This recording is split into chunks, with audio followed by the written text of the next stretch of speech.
beserta Bapak Ibu guru yang insya Allah dalam rahmat dan ridho Allah SWT. Amin. Di sini saya coba untuk mensosialisasikan proses pendidikan guru penggerak. Yang ini pada dasarnya tugas saya, dan mohon maaf sudah menyita waktu Bapak Ibu untuk hadir di sini. Terima kasih atas kehadirannya. Namun saya berpikir sosialisasi ini tepat untuk saya sampaikan karena kita merupakan salah satu sekolah penggerak yang terkoneksi dengan guru penggerak. Kalau dia sekolah penggerak, artinya gurunya adalah guru penggerak. Ini saya akan mencoba mensosialisasikan proses pendidikan guru penggerak itu, yang kami sudah habis satu modul. Saya angkatan keempat. Program guru penggerak itu adalah program pengembangan keprofesian berkelanjutan melalui pelatihan dan kegiatan kolektif guru. Program ini bertujuan memberikan bekal kemampuan kepemimpinan pembelajaran dan pedagogik kepada guru sehingga mampu menggerakkan komunitas pembelajar baik di dalam maupun di luar sekolah serta berpotensi menjadi pemimpin pendidikan yang dapat mewujudkan rasa nyaman dan kebahagiaan peserta didik ketika berada di lingkungan sekolah masing-masing. Artinya memang guru penggerak ini diciptakan. Dia ini bukan pelatihan, tapi pendidikan. Pendidikan guru penggerak. Ya, merupakan program Kementerian Pendidikan yang nantinya akan diteruskan sebagai dengan program sekolah penggerak sebagai upaya Kementerian Pendidikan untuk meningkatkan kompetensi guru yang nantinya akan menjadi program unggulan untuk mendukung suksesi kurikulum baru yaitu Merdeka Belajar. Karena dari modul 1 sampai modul ketiga dari Loka Karya 0 sampai 9 kita jauh-jauh di Merdeka Belajar. Mungkin materi-materinya ya yang berbeda. Sebagai bagian dari syarat jenjang karir keguruan. Jadi kalau kita ASN jadi guru, kemudian kepala sekolah jadi pengawas, salah satu syaratnya adalah sertifikat guru penggerak. Syarat calon guru penggerak itu PNS dan PNS baik dari sekolah negeri maupun sekolah swasta. Artinya tidak tertuju pada PNS. Swasta banyak. Teman-teman kami satu kelompok itu banyak yang swasta. Ya dari sekolah swasta dan dia bukan PNS. Memiliki akun guru di data pokok pendidikan Dapodik, artinya terdaftar di Dapodik, memiliki kualifikasi pendidikan minimal S1 atau D4, memiliki pengalaman minimal mengajar 5 tahun. Karena targetnya memang bukan hanya belajar di kelas pembelajarannya, tapi memanajemen sekolah. Memanajemen kelas, memanajemen sekolah, dan memanajemen lingkungan. Kan saya bilang guru penggerak ini kalau punya kesempatan ikut. Karena daging kalau isinya, nah jadi kepala sekolah atau tidak nanti, ya terserah gitu. Tapi isinya bagus. Ini aktivitas kami. Calon guru penggerak akan mengikuti pendidikan guru penggerak selama 9 bulan. 9 bulan. Zaman saya 9 bulan. Nah nanti yang angkatan 6 ini, angkatan 6 bukan daerah kita, bukan daerah Palembang, itu 6 bulan. Dalam proses pendidikannya, calon guru penggerak akan mendapatkan materi secara daring dan dari instruktur, kemudian mendapatkan fasilitasi pembelajaran secara daring untuk berdiskusi, elaborasi, refleksi, dan penugasan dari fasilitator. Di wilayahnya, calon guru penggerak mendapatkan pendampingan individu secara luring dari pengajar praktik. Jadi ada instruktur, fasilitator, pengajar praktik. Instruktur dia akan mengajarkan secara daring karena daerah luar gitu ya, nasional. Kemudian fasilitator adalah memfasilitasi kita untuk berdiskusi, berelaborasi, berkolaborasi, berdiskusi, bahas modul-modul yang diberikan. Kemudian yang terakhir ada pengajar praktik, itu yang baru datang dampingi. Kalau wilayah kemarin Dira yang baru datang, kalau saya Bu Rohma gitu ya. Nah ini instruktur materi daring melalui Jimit atau bagian modul, kita belajarnya lewat LMS. Kemudian ada fasilitator memfasilitasi proses, pengajar praktik, kemudian loka karya di setiap bulannya. Di setiap bulan loka karya. Media daring yang kami pakai Learning Management System, itu yang resmi lah berasal dari kementerian. Tapi tidak akan pakai modul 1. Jadi ada modul 1, modul 1.1, 1.2, 1.3, 1.4. Modul 1.1 kami belajar tentang filosofi pemikiran Ki Hajar Dewantara. Ada yang pernah dengar? Ada yang pernah dengar Ki Hajar Dewantara? Tahu ya kan? Siapa itu Ki Hajar Dewantara? Mutilah. Siapa lah yang ibu tahu tentang Ki Hajar Dewantara itu siapa? Orang laki-laki. Hah? Apa Bu? Bapak pendidikan. Oh, kamu lagi di sini ya? Apa Bu? Menteri Pendidikan. Bapak. Oh, Bapak Pendidikan. Ya. Nadine. Nah, jadi pada modul 1.1 ini kita akan membahas tentang filosofi pemikiran Ki Hajar Dewantara. Saya memahami Ki Hajar Dewantara itu sebagai Bapak Pendidikan, tapi saya tidak pernah membaca itu. Saya tidak tahu Ki Hajar Dewantara itu siapa, karena saya belajar Ki Hajar Dewantara itu IPS kelas berapa gitu ya. Ketika kuliah tidak ada ini, padahal bangsa kita memakai filosofi dia dalam melaksanakan program pendidikannya, gitu ya. Nah, siapa itu Ki Hajar Dewantara? Apa yang menjadi filosofinya? Nah, Ki Hajar Dewantara itu nama aslinya Raden Mas Suwardi Suwardiningrat. Ayahnya Pangeran Suryo Ningrat, ibunya Raden Ayu Santia. Artinya memang beliau ini keturunan Ningrat. Berarti bukan orang biasa gitu. Lahir di 2 Mei 1989. Jadi 2 Mei itu yang kita peringati sebagai Hari Pendidikan Nasional merupakan tanggal lahir Ki Hajar Dewantara di Jogja, Pakualam menjadi Hari Dignas ya, tanggal 2 Mei. Tahun 1908 menjadi anggota Budi Utomo. Yang Budi Utomo itu organisasi nasional ya, yang menjadi Hari Pergerakan Nasional. Jadi pembentukan Budi Utomo itu menjadi Hari Pergerakan Nasional sekarang.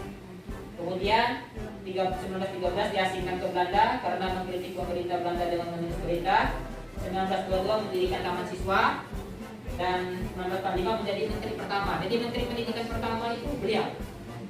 Jadi selama ini kita tahunya ya Ki Hajar Dewantara, tapi tidak tahu siapa beliau. 1959 meninggal di Jogja. Ini filosofi Ki Hajar Dewantara yang sering kita dengar. Dan pada dasarnya kalau ini kita lakukan dan harusnya seperti itu, luar biasa kita. Tapi memang ya sulit ketika kita belum memulainya. Ing Arso Suntulodo, Ing Madio Mangunkarso, Tutburi Handayani. Ya, Ing Arso di depan Suntulodo menjadi teladan. Kita sebagai guru menjadi teladan bagi murid-murid kita. Apa yang dihasilkan dari siswa itu dari kita, karena kita menjadi teladan.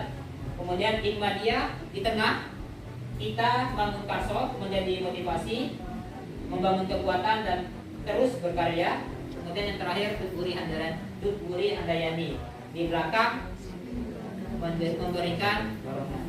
Ini trilogi filosofi Ki Hajar Dewantara yang setiap 2 Mei kita peringati lahirannya. Pendidikan adalah tempat bersemayamnya segala benih-benih kebudayaan hidup dalam masyarakat. Sedangkan tujuan pendidikan menurut KHD adalah menuntun segala kodrat yang ada pada anak agar mereka dapat mencapai keselamatan dan kebahagiaan yang setinggi-tingginya baik bagi manusia maupun sebagai anggota masyarakat. Artinya memang tugas kita sebagai guru menurut Ki Hajar Dewantara ini melayani murid. Jadi kita itu bukan menuntut hak menjadi guru, tapi menjadi pelayan. Makanya dalam konsep guru penggerak, bahasanya kita ini sebagai penghamba, menghamba kepada murid. Jadi bukan murid. Nah, wallahu alam. Ya, pada dasarnya bahwa guru itu adalah pelayan. Dia melayani siswa. Dan artinya memang ketika ada masalah terhadap siswa itu kita cari tahu apa masalahnya. Kalau anak ini ada masalah seperti ini, kita tidak memberikan pendampingan, tidak mencari tahu, ya pasti ada masalahnya. Rumahnya tidak kasih lagi. Bapaknya malam-malam begabe, siangnya tidak ada, kakaknya kecil sekali, sakit juga. Ya maksudnya ketika ini ada gejala, mungkin dia malas atau tidak masuk sekolah, pasti ada sesuatu kan? Atau dia malas, tidak nyambung dalam pembelajaran, mungkin dalam materi itu tidak nyambung, tapi ada hal lain yang bisa membuat dia nyambung. Ya kira-kira begitu. Artinya memang guru itu menghamba dengan murid, cari tahu. Itulah resiko jadi guru itu. Karena memang targetnya adalah anak-anak agar mereka dapat mencapai keselamatan dan kebahagiaan yang setinggi-tingginya baik sebagai manusia maupun sebagai anggota masyarakat. Saya mencapai ini cukup deh, kalau kita balik. Kemudian ada sistem among namanya. Ada sistem among yang dilakukan atau disampaikan oleh Ki Hajar Dewantara. Sistem among itu mewajibkan pada guru supaya mengingati dan mementingkan kodrat irodatnya anak-anak dengan tidak melupakan segala keadaan yang mengelilinginya. Itu sistem among. Kalau dalam modul kami itu dulu anaknya Ki Hajar Dewantara itu nakal. Siapa namanya itu? Yang perempuan. Ki Hajar Dewantara itu sedang bekerja, tetapi anaknya nangis, gangguin terus gitu. Akhirnya Ki Hajar Dewantara marah, bukan marah, dia marah, dia kesel gitu kan. Anaknya ditaruh keluar dan dia pegawai. Waktu itu daerah mana, saya lupa daerah mana. Kondisi dingin, salju lah gitu ya. Pegawai lupa kalau anaknya masih di luar. Kalau dimarahkan dia kan lupa. Sudah lama kapan keluar anaknya sudah biru gitu, kedinginan. Nah, jadi sejak dari itu, karena tadi awalnya dia marah, kesel, kenapa harus ganggui gitu kan? Padahal kodrat anak emang seperti itu kan, bermain. Dia kadang ngajak kita main segala hal. Nah, kalau kita marah dan tidak bisa mengikuti apa yang menjadi karakter atau kodrat dia, ya tadi kita marah, kita suruh dia keluar, lalu akhirnya. Nah, dari situlah Ki Hajar Dewantara bertekad, bersumpah dengan sistem among ini. Dia akan melayani anaknya. Apa jadi kehendak anak itu dituruti. Nah, kira-kira begitu. Dengan konsep-konsep kita sebagai guru lah ya. Kan ada beberapa yang harus kita turuti, atau mungkin kita menuruti dengan cara yang berbeda dengan cara kita. Guru diibaratkan sebagai petani padi. Guru sebagai fasilitator tumbuh kembangnya potensi anak. Ibarat petani yang mengurus padi, menyemai, memupuk dan membersihkan padi hingga tumbuh padi. Dan mustahil petani memaksa padi agar tumbuh menjadi karbon. Jadi Ki Hajar Dewantara memposisikan diri seorang guru itu sebagai petani. Ini ladang, sekolah, anak itu sebagai padinya, benihnya begitu. Jadi anak itu pada dasarnya tidak kosong orang ini. Anak itu bukan, kalau konsepnya Ki Hajar Dewantara, anak itu bukan selebar kertas kosong yang buat bebas kita tulis. Tidak. Tapi anak itu seperti benih padi, dia punya modal, dia punya potensi. Tugas kita adalah mengasah potensi itu. Kalau potensi itu jelek, hapus. Kalau tulisan itu jahat, dihapus. Tapi kalau tulisan itu benar, terangi. Nah, kira-kira begitu. Itulah konsepsi guru. Jadi kita tidak bisa mematahkan murid. Kau bodoh, bengak, apalagi kira-kira yang sifatnya mematahkan potensinya. Merdeka Belajar memandang pendidikan sebagai pendorong bagi perkembangan siswa, yaitu pendidikan mengajarkan untuk mencapai perubahan dan bermanfaat bagi lingkungan. Nah, ini kesimpulan saya. Ya, jadi memang kalau saya kaitkan dengan kajian agama, selaras filosofi pendidikan Ki Hajar Dewantara itu dengan kita. Tetaplah atas fitrah Allah yang telah menciptakan manusia menurut fitrah itu. Tidak ada perubahan pada fitrah Allah. Jadi sudah manusia itu sudah punya kodratnya, gitu. Sudah punya takdirnya, sudah punya potensinya. Kita guru tidak bisa mengubahnya. Gitu. Tidak bisa mengubah anak itu, tidak bisa. Tugas kita hanya mengarahkan. Makanya kita tidak bisa mengklaim anak itu bodoh atau pintar. Dia mungkin tidak nyambung pelajaran matematika, tapi mungkin dia besar dinilai prakarya. Mungkin dia tidak nyambung di pelajaran hafalan, tapi olahraga itu keren. Ya gitu kira-kira. Itu tidak bisa mematahkan itu karena sudah ada potensinya. Saya selaras dengan Quran surat Al-Rum ayat 30. Kemudian hadis Nabi juga ada yang mengatakan setiap anak yang dilahirkan dalam kondisi fitrah, kecuali orang tuanya yang menjadikan Yahudi, Nasrani atau Majusi, karena diarahkan. Potensi beragama, berkeyakinan dan sudah ada. Itu materi kami di modul 1.1. Modul 1.2 itu berbicara tentang nilai guru penggerak, nilai dan peran guru penggerak. Itu modul 1.2. Nah, nilai guru penggerak itu nilai-nilai yang harus dimiliki oleh seorang guru penggerak. Yang pertama yaitu mandiri, kemudian reflektif, kolaboratif, inovatif, dan pembinaan. Saya potensi-potensi ini pada dasarnya ada pada diri kita, tapi tidak dikembangkan karena memang belum ada materinya. Teruskan.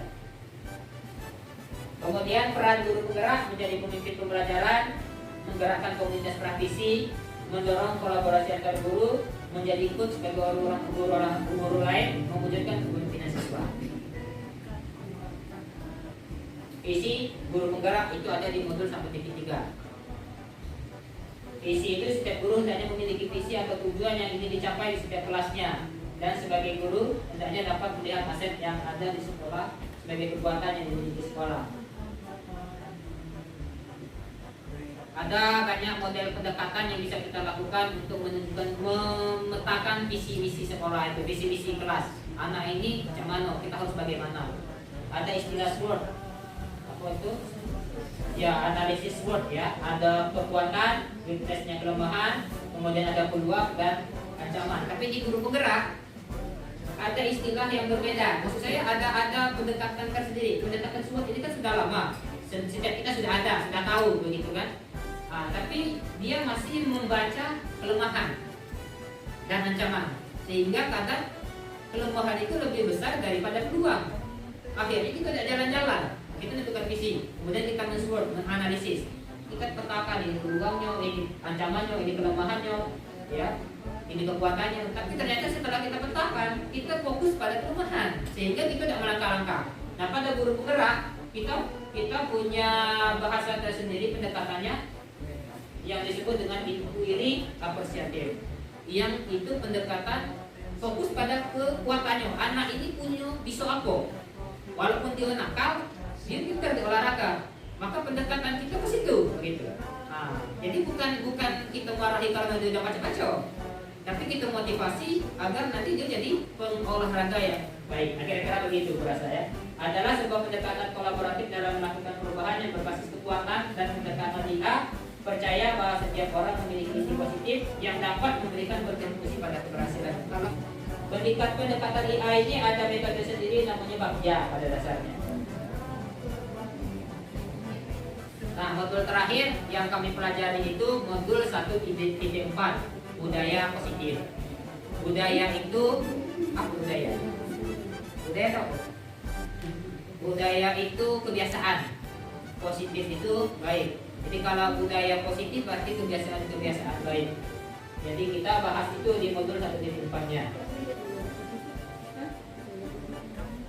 Apa saja kebutuhan tersebut?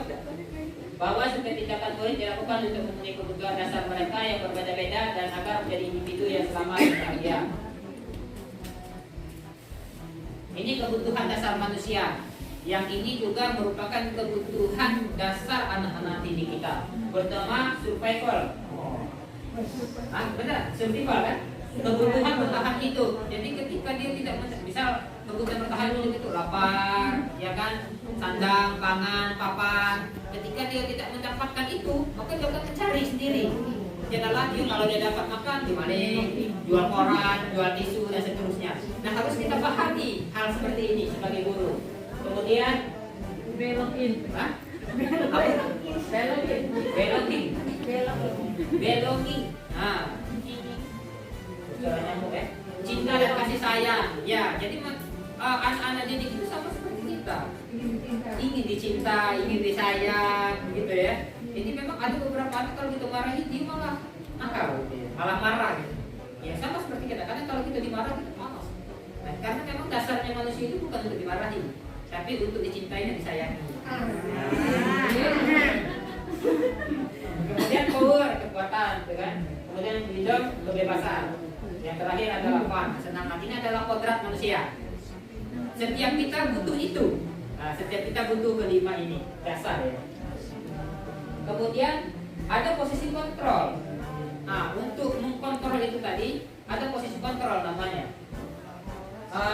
Ada posisi kontrol merupakan bagian-bagian refleksi terhadap tindakan orang lain. Nah, kita ini kan mengkontrol kondisi sifat orang lain, siswa kita itu kan. Kalau dia nakal, bagaimana? Ada 5 posisi kontrol. Pertama penghukum, kedua pembuat rasa bersalah, ketiga teman, keempat pemantau, yang kelima manajer. Nah, kita di posisi mana? Kita coba lihat contohnya. Seseorang menghukum bisa menggunakan hukuman fisik maupun verbal. Contohnya seperti ini. Ketika anak punya masalah, jadi hukum, waktu tidak turun saya atau awas ya, nah gitu ya. Pokoknya kamu harus seperti ini. Kalau tidak, ini. Nah, itu penghukum. Jadi posisi kontrol yang seperti itu. Kemudian ada membuat rasa bersalah. Ini contohnya. kata-katanya. Ayo bantu Lana. Bapak nih Saro, kamu nih kalau itu biasanya Liliana yang kalau seperti itu kan. Iya dia marah-marah. Ayo Bapak Ibu nih lah capek-capek, belajarlah yang betul. Nah, sehingga anak-anak itu merasa bersalah. Gitu. Itu pembuat rasa bersalah. Kemudian ada posisi teman. Itu kalimat-kalimatnya. Kemudian ada posisi monitor atau pembantu yang selera adalah manajer. Dari kesemua ini pada dasarnya kalau sistem menginginkan kita ada di posisi teman atau manajer.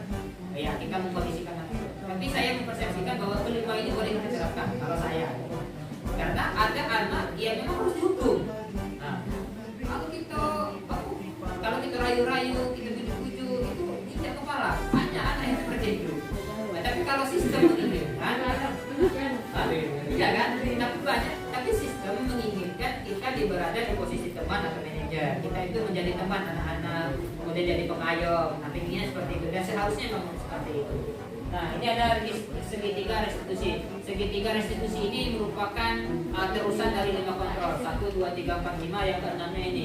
Mereka menganjurkan ketika kita punya masalah terhadap anak atau masalah anak, maka terapkan segitiga restitusi. Proses menciptakan kondisi bagi murid untuk memperbaiki kesalahan sehingga mereka bisa kembali kepada kelompok mereka dengan karakter yang lebih baik. Kita ingatkan kalau kamu lakukan ini salah dah. Nah, kira-kira intinya memberikan masukan atau bimbingan konseling kepada anak itu. Jadi tidak selangsung hukum. Kira-kira begitu.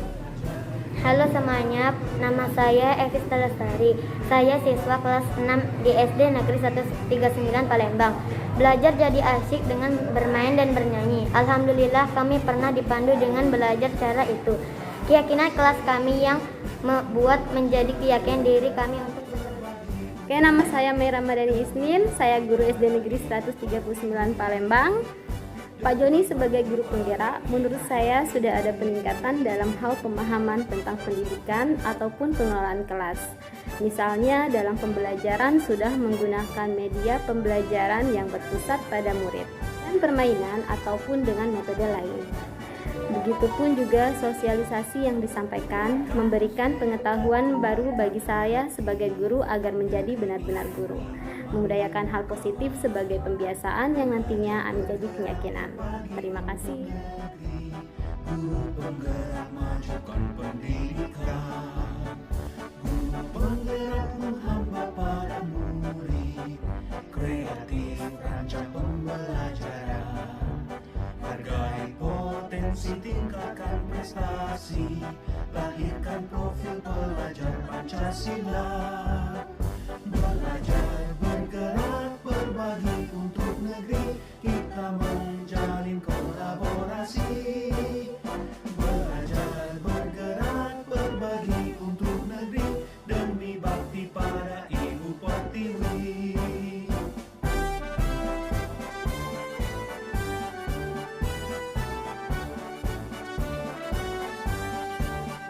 Bulatkan tekad, kuatkan hati, negeri ini memanggilmu kawan. Belajar bergerak berbagi untuk negeri, guru penggerak majukan pendidikan, guru penggerak menghamba pada murid, kreatif rancang pembelajaran, hargai potensi tingkatkan prestasi, lahirkan profil pelajar Pancasila.